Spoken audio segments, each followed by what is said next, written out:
In the period of Labor Day weekend 2007 through November 18th of 2007, I did provide a total of 4 different callback numbers to the Obama campaign.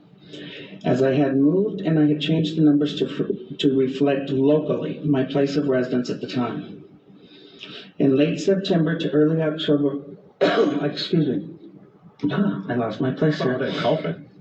In late September to early October 2007, I received a call from a male who identified himself as a Mr. Young, stating he was calling in regards to calls I had made to the Obama campaign. This first call was in fact an attempt by Mr. Young to obtain from me the identities of anyone I contacted concerning my 1999 allegations against Senator Obama.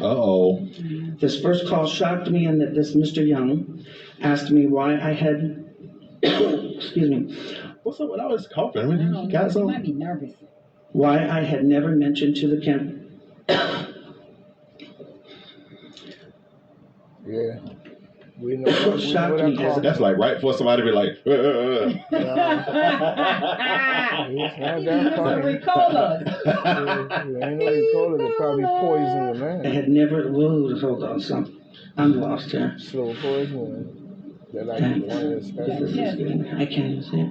like you said. Nervous. Yeah, that's what you, like you said. The first call was in fact an attempt by Mr. Young to obtain from me the identities of anyone I contacted concerning my 1999 allegations against Senator Obama. The first call shocked me in that this Mr. Young asked me why I had not asked Senator Obama to disclose the sexual encounters I had with Mr. Obama in 1999. But why does he need to? I was shocked as I had never mentioned to the campaign or anyone working for the campaign any sexual encounters, as my call was prompted by drug allegations only.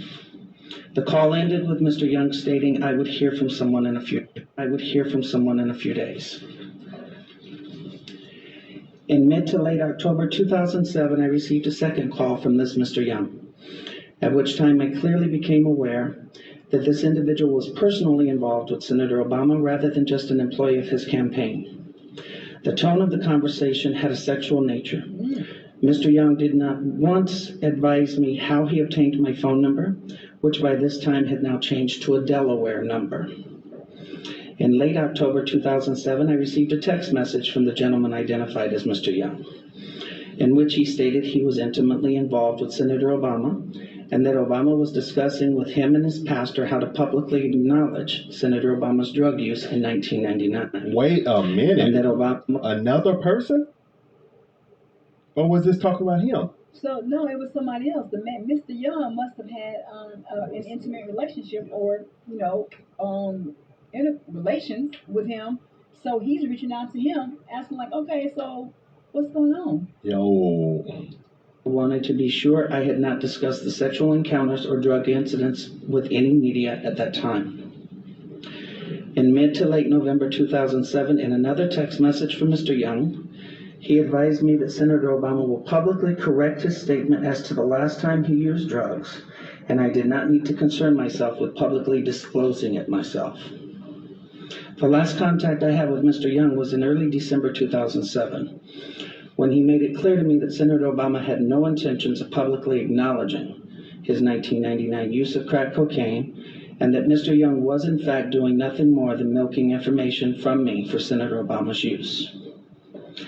I later learned that A. Donald Young, the choir director of Reverend Wright's Trinity United Church of Christ, Obama's now former church, and who was openly homosexual, Wait a minute. learned that he was murdered on December 23rd, Wait 2007. a minute.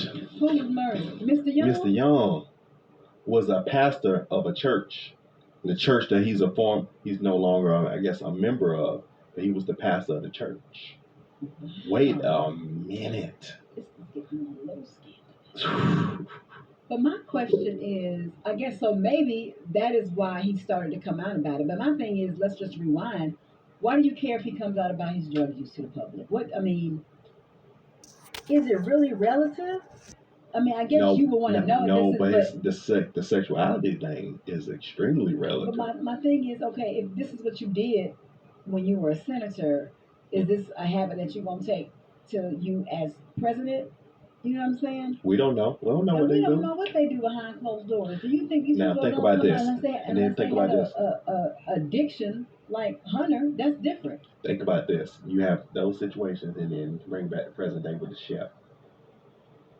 It's a lot of Now, do you remember back when I first started doing my lives and I started doing my, you know what I'm saying, my YouTube drops and shit on my lives, my way back my other videos, you know what I'm saying? You remember me mentioning about Obama and Reverend Wright.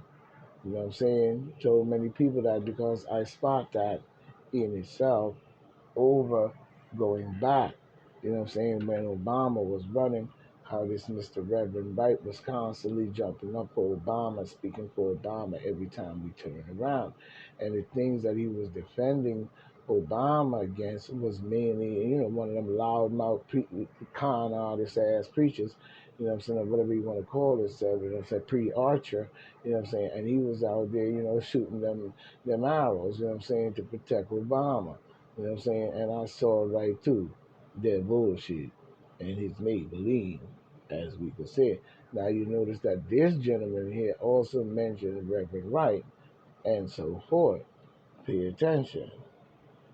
stuff that But we these people falling off. So he said the man was murdered. murdered. The pastor. I have cooperated with the Chicago Police Department in this matter by providing them the telephone numbers I was using during the fall of 2007. And I release them now publicly in the hope that someone may be able to connect the dots between these telephone numbers and Mr. Young. Those numbers are 954 I don't need to know. 758. Actually, that should be 956. That's another typo. 956-758-1105. 956-758-1885. What country is that? 956-758-8002. 302-685-7175. 612-466-1043. No, we don't care. In what I now realize was a naive and understand. uncounseled decision, Why I you posted in put that January up there? 2008 a You video just kept on moving. YouTube Nobody wants to know where I them damn related the numbers. above information regarding my liaisons with Senator Obama in 1999. The response was overwhelming, and I quickly became the recipient of what in hindsight appears to have been a coordinated attack on my character, with ever-increasing falsehoods circulating on the internet. In response, I agreed to take a polygraph test sponsored by WhiteHouse.com. Okay, and what happened? The results of that test have been partially revealed to the end of labeling me a liar and taken as gospel by all. I'd like to make the following comments about that polygraph test. First, I have been subsequently advised that WhiteHouse.com was a website dedicated to anti-Clinton pornography until earlier this year. Oh my In goodness. fact, until January of 2008 to be exact. Wow, Don't lift toxins. that is crazy. That is crazy. Woo, woo, woo, woo, woo. But you talking about Spitzer? Ooh, they funny though. You know what I mean? When we really look at it, you know what I'm saying? They're really funny. Oh, yeah. You know what I mean? January of 2008 to be exact.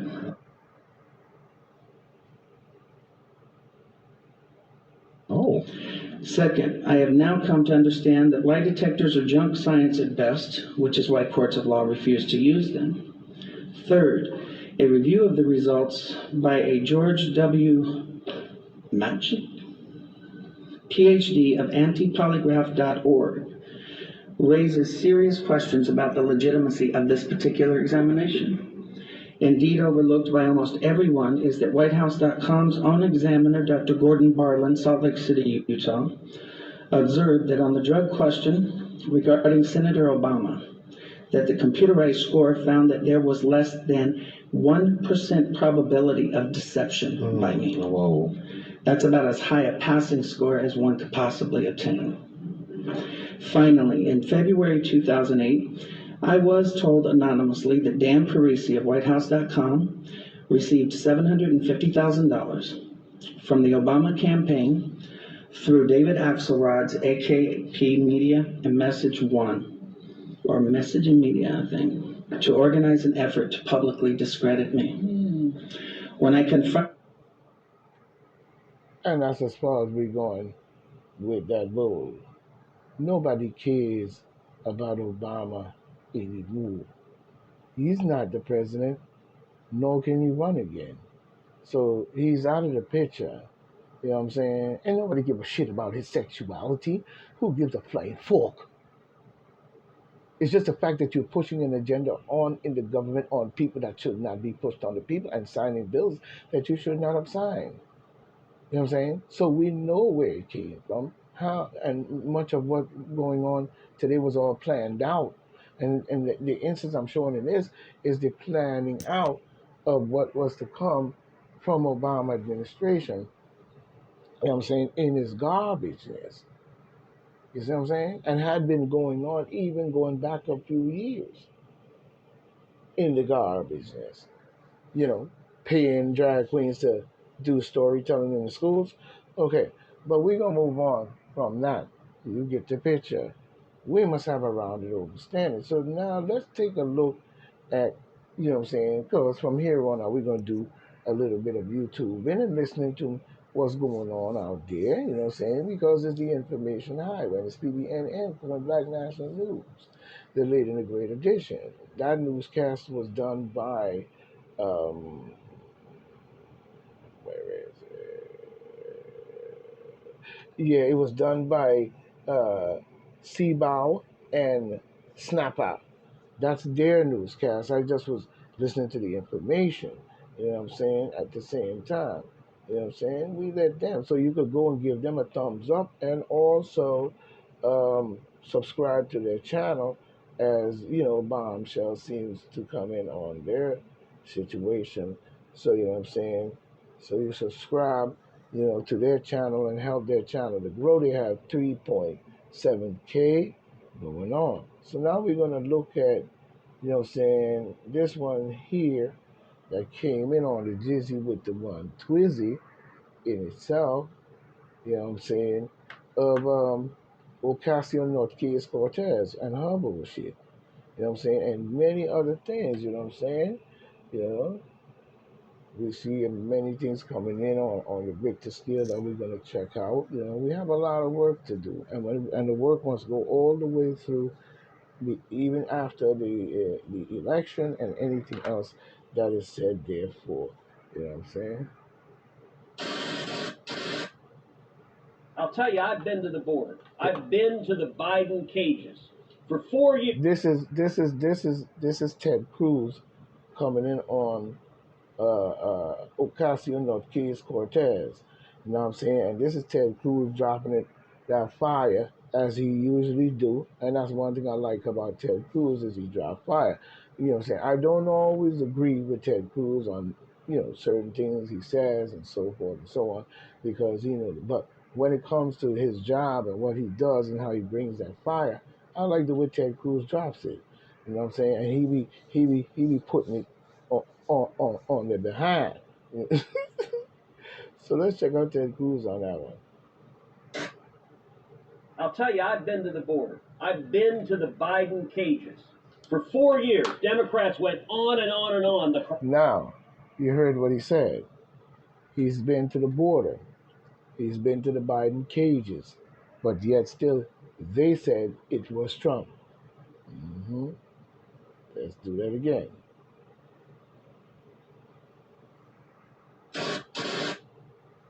I'll tell you, I've been to the border. I've been to the Biden cages. For 4 years, Democrats went on and on and on. The corrupt corporate media went on and on and on about kids in cages. You couldn't turn on the evening news without hearing kids in cages. What they didn't tell you is Barack Obama built those cages, and today under Joe Biden, the cages are bigger and they're more full than they were before. Mr. President, every Democrat who stood up and lamented kids in cages in the House of Representatives Representative Ocasio-Cortez has a famous photo of her grasping her head by the kids in cages. Well, I'm going to give a simple challenge for Representative Ocasio-Cortez and for every Democrat in this body. Go see the Biden cages. With your own eyes. I've seen them, the Donna tent facility with over 4,000 people, with little boys and little girls on top of each other. What? Just a couple of weeks ago when I was in the Rio Grande Valley, the rate of COVID positivity in the Biden cages was over 22%.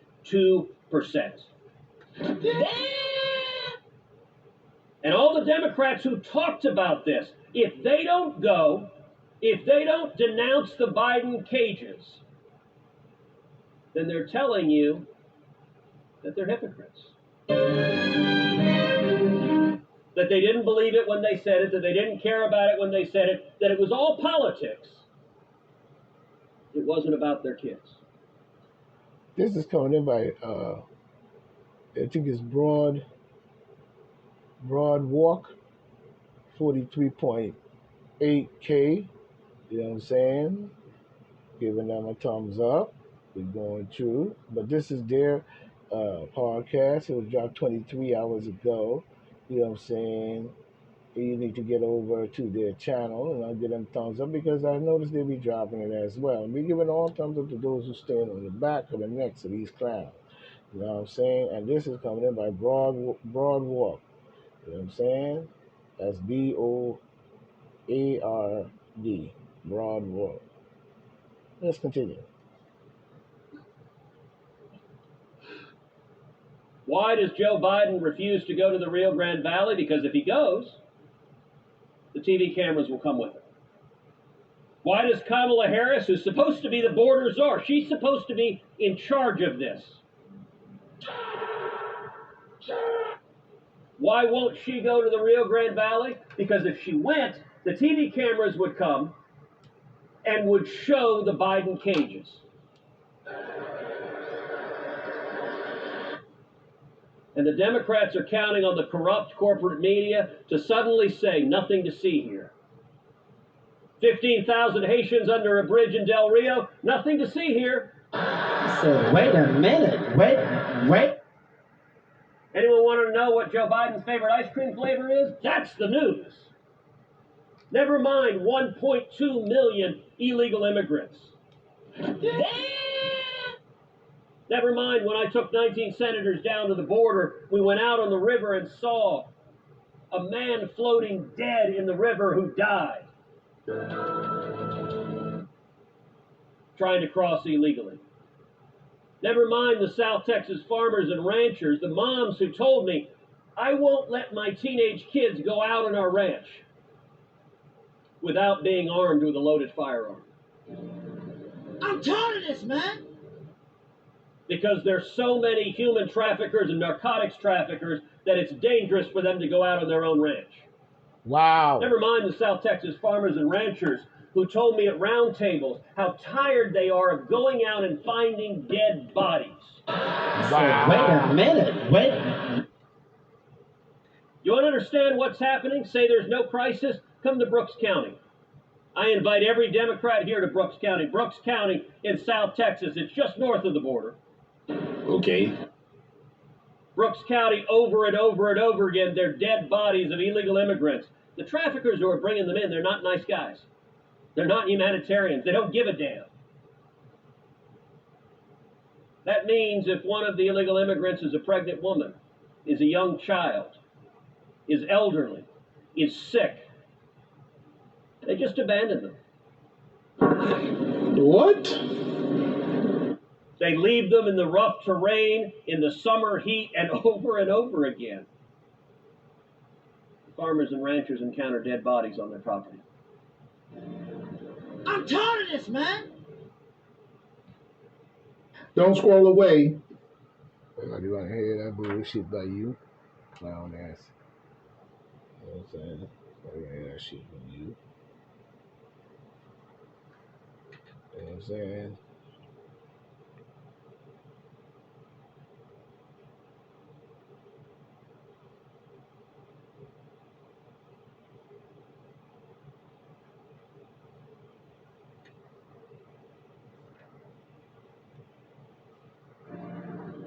I'm tired of this, man. where the traffickers have abandoned them. Mr. President, I ask you, is that humane? Is that compassionate, the Joe Biden and Kamala Harris policy that encourages, that puts people in harm's way and results in people dying? No. When we were down on the border, we saw a young girl who had been gang raped by the human traffickers. Woo! Ted Cruz dropping it. Drop it, Who brought Cruz. her to America. Drop it, Cruz. The rate of sexual assault is staggering, Staggering. particularly among the girls and young women. That's right. So much so that a significant percentage of young women, before they take the harrowing trip with the traffickers, will implant a birth control because they know the odds of their being sexually assaulted are so great. Uh-huh. And I'll tell you, Luciferian. as I was doing the roundtables, one of the things I saw also was the colored wristbands. So the traffickers are global cartels. They're criminals. They're vicious criminals. They charge anyone, a young man, a young woman, a little boy, a little girl, thousands of dollars, anywhere from $3,000, $4,000, $5,000, $6,000, $7,000 to cross into the United States. I said, wait a minute, wait. By the way, do you know there's 100% operational control on the border? 100% on the southern side. Nobody crosses the border without the cartel's permission. If you do, they will kill you. Every person who crosses the border does so after paying the cartels because you will be killed otherwise. But often when they come, they'll cross and they'll end up at a stash house. I've been to those stash houses. I've been out on the midnight patrols with the Border Patrol. You Okay. go into those stash houses. And they're colored. Now, this is what the creepy Joe Biden, along with the crookedness that's going on, they are down with them. They are all in the same bed together. You know what I'm saying? And people have to understand that. You're acting as if like Joe Biden is not connected with the cartels or anybody else that's down there doing this. And one thing about these people, they have a savagery way of raping women. We know that as a fact, and we know that for sure because at one point there was even a documentary that a lady did that was supposed to be like an investigator who he revealed. And in many, if you look at the movie Border Town, also look up the movie with Jennifer Lopez, Border Town, you know what I'm saying, if you could find it, you know what I'm saying, and look at that movie. But also, they have a vicious way of raping women. I don't know why, you know what I'm saying, they have a vicious way of continually raping, kidnapping, stripping, gang raping, all type of sexual deviancy, like a sort of like a Neanderthal savagery caveman. But we see the mixture in their blood and their phenotype, especially when it comes to their hair too. So we know what side of the bridge and where they came from, and they are not African. They are Neanderthal and Cro-Magnon and all that mixed all up in there is why you see the savagery in them. They can't shake. You know what I'm saying? What is their attack on women and children and little girls and all this bullshit they've been doing in Mexico? They had the highest woman's murder rate, the highest woman's murder rate, and the highest woman rape rate in the world is in that area. And we know who's all behind a lot of this shit. You know what I'm saying? It goes both sides of the bridge, talking about a border. Yeah. And then you must have promised this scheme in its dramatical ways of in bed with these creep Joe Biden and Obama and all of them, bringing this Luciferian chaotic world into the United States. You know what I'm saying? As if the United States didn't have its chaoticity already. You know what I'm saying? But it just goes to show the connections that have been made that I spoke about a long time ago. I've been telling people about many of these connections and all this and that. You know what I mean? We know that. But people want to ignore it because they figure they get too close and things happen. But we can't back down from no one. You know what I'm saying? You know, because each one must teach one. Each one must protect one. That's the American way. We don't just let our people be savagely, you know what I'm saying, and what Ted Cruz is describing, you know what I'm saying, talking about Ocasio, not case, Ocasio, you know, Alexandria Ocasio-Cortez. You know, she up here shaking, talking about, oh my God, Trump, and oh, this is Trump, oh, and then Trump, and oh, this and that. She don't give a flying fuck about her own kind in no shape or form. And I told people that, you know what I'm saying? She is no more than a nutcase Ocasio Alexandria, nutcase, banana boat, Neanderthal Cro-Magnon, satanic worshiper, full of shit. Talking about she represents, you need to vote her out and get rid of her. Period. Wristbands that they put on the illegal immigrants. And the colors correspond to how many thousands of dollars they paid and how many thousands of dollars more they owe. Often when they get here, the cartels will say, thank you for your X $1,000, we want Y thousand more. Tragically, it is at those stash houses in the United States where many of the sexual assaults occur. And so these immigrants, many of whom are young children, teenage children, when they get here, the Biden administration delivers them to their final destination. No. Wait. Joe Biden and Kamala Harris and their administration are the last mile of the human trafficking network. I said, wait a minute, wait. But for the 14, 15-year-old boy who arrives in Atlanta, who arrives in New York, who arrives in Detroit, who arrives in Nashville, many of those 14 and 15-year-old boys owe thousands of dollars to the cartels. Which means they arrive in your city. You might think Georgia is not a border state. But when teenagers are arriving in Atlanta, owing thousands of dollars to the cartels, they work for the cartels. And the cartels know who their family is and where their family is, and they risk their mother or father being murdered if they don't work for the cartels to pay off the cartels. I'm broke, nigga, I'm broke.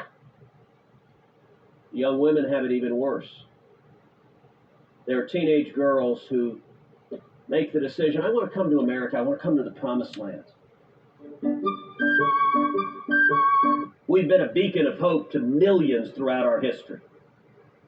They don't realize they are stepping in to hell on earth.